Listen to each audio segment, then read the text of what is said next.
Wow, এবার নিজেই বড়শি দিয়ে মাছ ধরছেন চিত্রনায়ক শাকিব খান। এমন একটি ভিডিওই দেখা গেল সোশ্যাল মিডিয়ায়।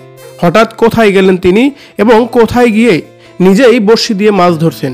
প্রিয় দর্শক, এ বিষয়ে বিস্তারিত দেখুন পুরো ভিডিওতে। চিত্রনায়ক শাকিব খান। গত ঈদ উল আজহারে মুক্তি পেয়েছে শাকিব খানের তুফান সিনেমা। আর তুফান সিনেমা নিয়ে ব্যস্ত সময় পার করছেন শাকিব খান।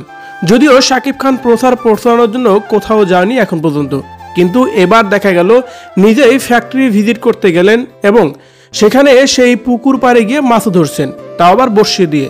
অন্য আরেকটি ভিডিওতে দেখা যাচ্ছে চিত্রনায়ক শাকিব খান যখন ফ্যাক্টরি ভিজিট করতে ঢুকতেছিলেন, ঠিক সেই মুহূর্তেই তার ফ্যানরা তাকে দেখে উচ্ছ্বাসিত হয়ে যায়, চিল্লাচিল্লি শুরু করে দেয় শুধুমাত্র তার সাথে দেখা করার জন্য এবং কথা বলার জন্য কাছ থেকে।